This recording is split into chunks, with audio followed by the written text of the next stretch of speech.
অভিষেকে মেরুদণ্ডটা ভেঙে গিয়েছে, দল ছাড়া ইঙ্গিত দিয়ে বিস্ফোরক তৃণমূল নেতা। বড় সিদ্ধান্ত কেন্দ্রে আরো 5 বছর বিনামূল্যে মিলবে রেশন। দল ছাড়া ইঙ্গিত দিলেন তৃণমূলে আরো এক নেতা, বললেন দলটা সাইনবোর্ড হয়ে যাবে।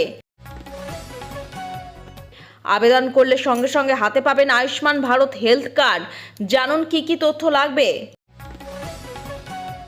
দিল্লিতে কংগ্রেসের সঙ্গে বৈঠকে তৃণমূল বিধায়করা, বাংলায় হারের পর কি বদলে যাচ্ছে সমীকরণ। বদলে বাংলায় রেড রোডে আটকে নয়, নামাজ পড়া হলো ব্রিগেডের ময়দানে। দেশের সীমান্তে 15 কিমির মধ্যে অবৈধ নির্মাণ ভেঙে ফেলুন, কড়া নির্দেশ শাহের। 30 লক্ষ উপভোক্তা পাবেন না অন্নপূর্ণা ভান্ডারের সুবিধা, বিরাট ঘোষণা করেই দিলেন শুভেন্দু। বিরাট স্বস্তির খবর, ঝেঁপে আসছে বৃষ্টি, এক ধাক্কায় কমে যাবে তাপমাত্রা, কি জানাচ্ছে আবহাওয়া দফতর। রাস্তায় থুতু আবর্জনা ফেললেই জরিমানা, সেপ্টেম্বরে কড়া আইন রাজ্যে। বাসেও থাকবে ডাস্টবিন, আর কি কি জানালেন মন্ত্রী অগ্নিমিত্রা।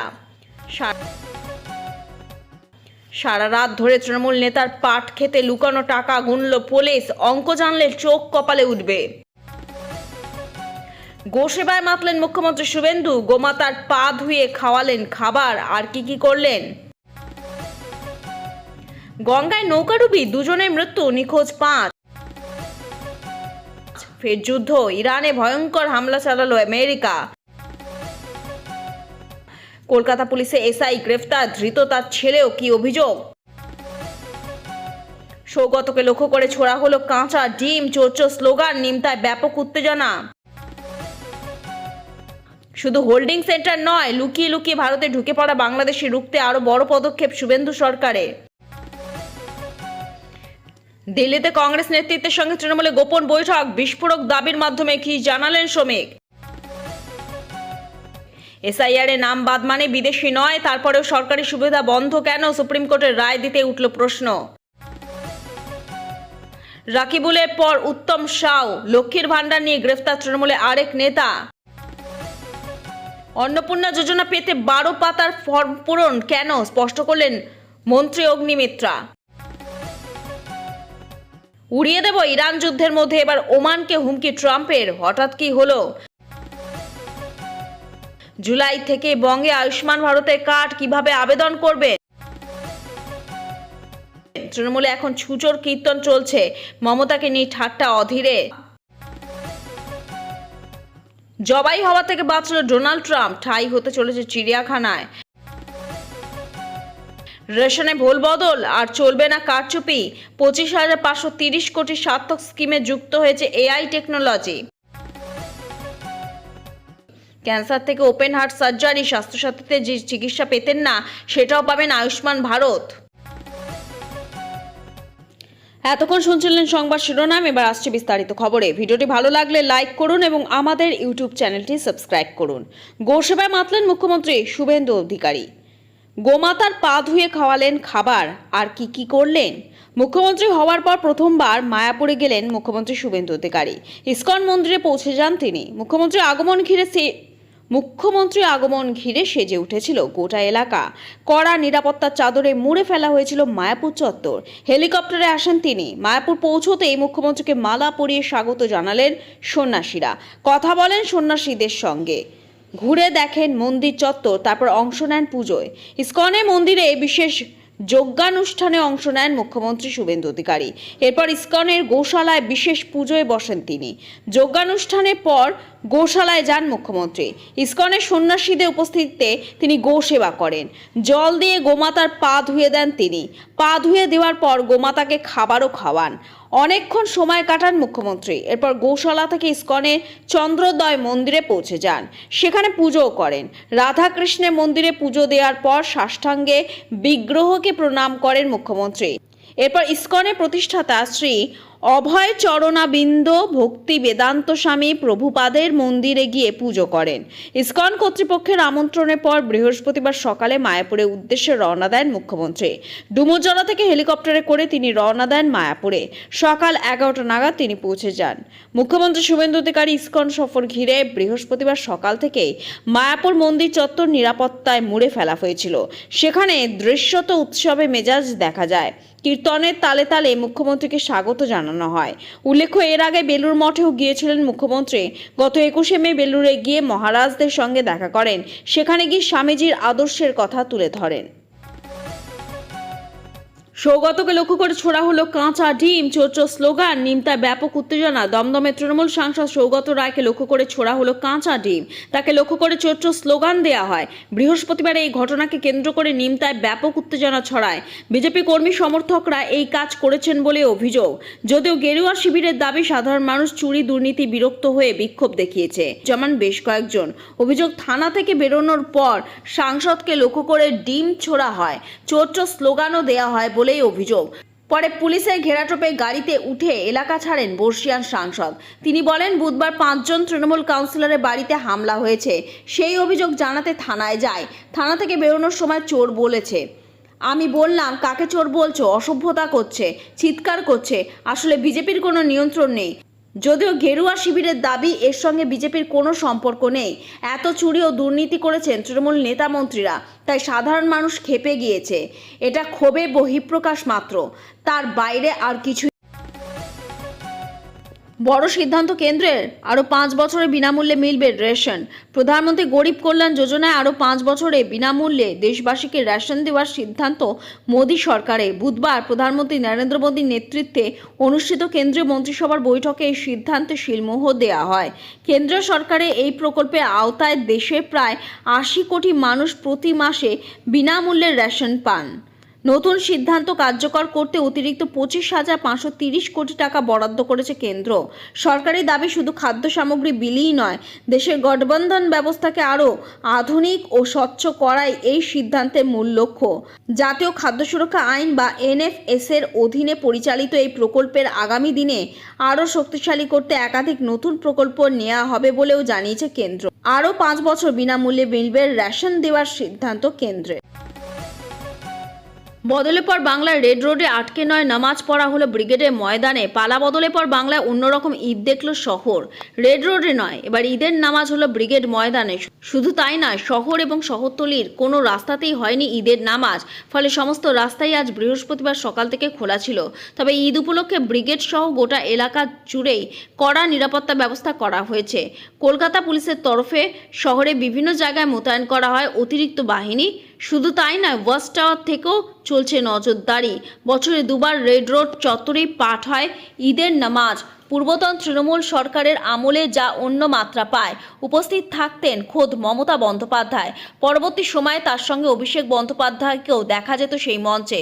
যদিও 26-এর নির্বাচনে রাজ্যে পালাবদল ঘটেছে। বাংলার মসনাদে এখন বিজেপি সরকার।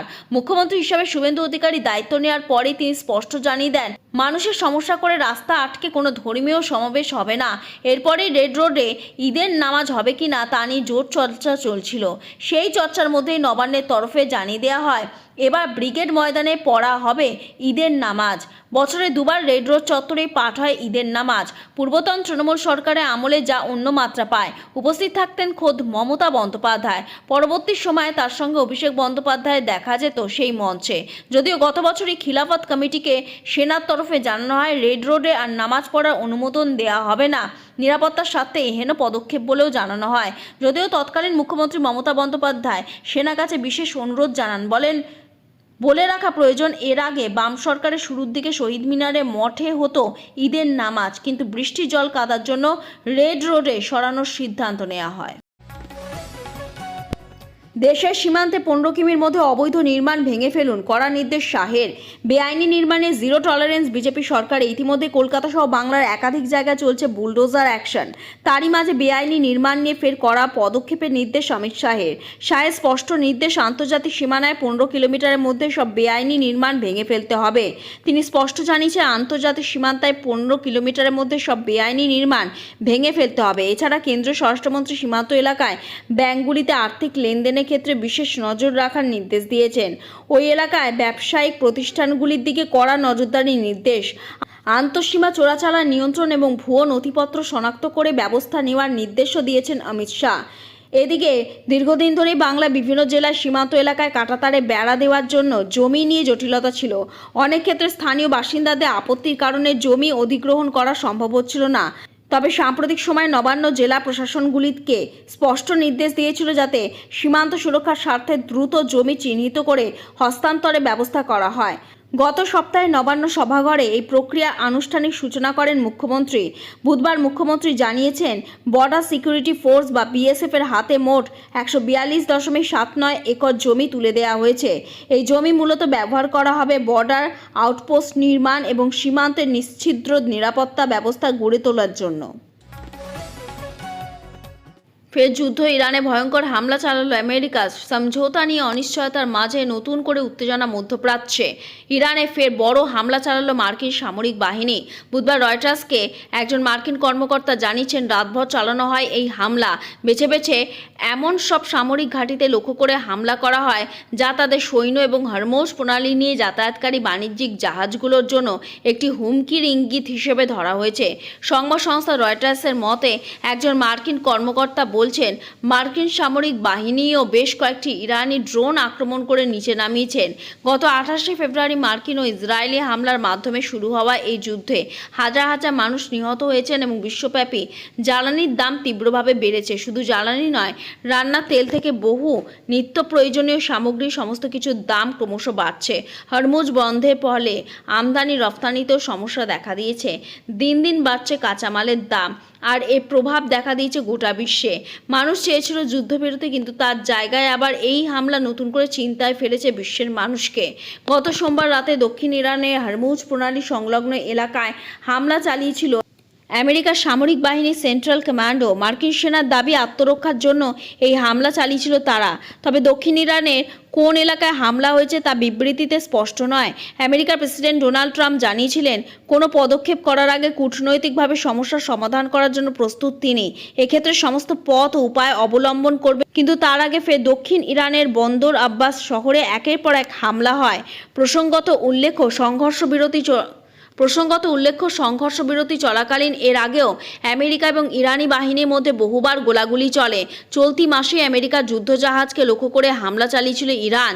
জবাবে আমেরিকা ইরানের বিভিন্ন এলাকায় প্রত্যাঘাত করেছিল। হরমুজে দাঁড়িয়ে থাকা ভারতের দুটি জাহাজেও হামলার অভিযোগ ওঠে ইরানের বিরুদ্ধে। ভারত এই বিষয়ে কড়া প্রতিক্রিয়া জানায়। 30 লক্ষ উপভোক্তা পাবেন না অন্নপূর্ণা ভাণ্ডারের সুবিধা, বিরাট ঘোষণা করেই দিলেন শুভেন্দু। রাজ্যে পূর্বতন তৃণমূল সরকারের অন্যতম জনপ্রিয় প্রকল্প লক্ষ্মীর ভাণ্ডার নিয়ে এক বিস্ফোরক দাবি করলেন মুখ্যমন্ত্রী শুভেন্দু অধিকারী। বুধবার রাজ্য প্রশাসনিক সদর দফতরে নবান্নে আয়োজিত এক সাংবাদিক বৈঠকে তিনি স্পষ্ট জানান, লক্ষ্মীর ভাণ্ডার প্রকল্পে প্রায় 30 লাখ উপভোক্তা আদতে এই আর্থিক সহায়তার যোগ্যই নয়। মুখ্যমন্ত্রীর দাবি অনুযায়ী বিপুল সংখ্যক প্রাপকদের বড় অংশের নাম হয় ভোটার তালিকা থেকে স্থায়ীভাবে বাদ দেওয়া হয়েছে অথবা তারা অভারতীয়। তিনি আরও জানান, প্রাথমিক ধারণায় মনে করা হয়েছিল লক্ষ্মীর ভাণ্ডারের তালিকাটি হয়তো যাচাই করা হয়েছে, কিন্তু তদন্তে নেমে দেখা যাচ্ছে তাতে ব্যাপক অসঙ্গতি রয়েছে। এই সাংবাদিক বৈঠক থেকে মুখ্যমন্ত্রী রাজ্য বিজেপি নির্বাচনী ইস্তেহার অনুযায়ী পরিশ্রুত অন্নপূর্ণা ভাণ্ডার প্রকল্পের আবেদনপত্র প্রকাশ করেন। তিনি ঘোষণা করেন, পূর্বতন সরকারের প্রকল্পের পরিবর্তে এই নতুন স্কিমের মাধ্যমে যোগ্য মহিলারা মাসে 3000 টাকা করে আর্থিক সহায়তা পাবেন। তবে সিএএ আবেদনকারী ও ভোটার তালিকায় নাম তোলার জন্য এসআইআর এ সংযুক্ত ট্রাইব্যুনালে আবেদন করেছেন এমন ব্যক্তিরা। প্রসঙ্গত, বিদায়ী লক্ষ্মীর ভাণ্ডার প্রকল্পে সাধারণ ক্যাটাগরির মহিলারা প্রতি মাসে 1500 টাকা এবং তপশিলি জাতি ও উপজাতি অর্থাৎ এসটি ভুক্ত মহিলারা 1700 টাকা করে পেতেন, যা এখনও এক ধাক্কায় অনেকটা বাড়তে চলেছে। উড়িয়ে দেব ইরান যুদ্ধের মধ্যে এবার ওমানকে হুমকি ট্রাম্পের। হঠাৎ কি হলো? ইরানের সঙ্গে সংঘাতের মধ্যে এবার ওমানকে হুমকি দিলেন মার্কিন প্রেসিডেন্ট ডোনাল্ড ট্রাম্প। বললেন, ওমান যদি সঠিক আচরণ না করে তাহলে ওদের উড়িয়ে দেব। কিন্তু আচমকা কি হলো? জানা গিয়েছে হরমুজ প্রণালীকে কেন্দ্র করেই ওমানকে হুমকি বার্তা দিয়েছেন মার্কিন প্রেসিডেন্ট। ওমানে হামলা চালাতে পিছপা হবে না ওয়াশিংটন। বুধবার হোয়াইট হাউসে মন্ত্রিসভার বৈঠক চলাকালীন সাংবাদিকদের প্রশ্নের উত্তরে ট্রাম্প বলেন, হরমুজ প্রণালী সকলের জন্য উন্মুক্ত করে দেয়া হবে। এটি আন্তর্জাতিক জলপথ। অন্য দেশগুলির মতোই ওমানকে আচরণ করতে হবে, না হলে আমরা ওদের উড়িয়ে দেব। ওরা মনে করছে ওদের কিছু হবে না, এটা ভুল ধারণা।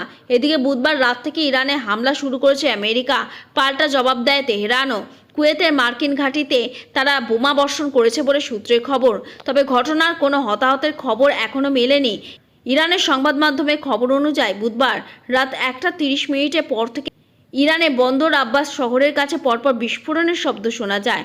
তারপরে ইরানি সেনা এবং সে দেশের প্রতিরক্ষা ব্যবস্থা সক্রিয় হয়ে ওঠে। নাম প্রকাশে অনিচ্ছুক ওই মার্কিন কর্তা জানিয়েছেন, হরমুজের কাছে ইরানের সামরিক অবকাঠামো লক্ষ্য করে এই অভিযান চালানো হয়েছে। তার দাবি, ওই অঞ্চলে আমেরিকার জন্য নিরাপত্তা সংক্রান্ত ঝুঁকি তৈরি হয়েছিল। সেখানে মার্কিন জাহাজগুলিতে হামলার পরিকল্পনা করেছিল ইরান। তা বানচাল করতেই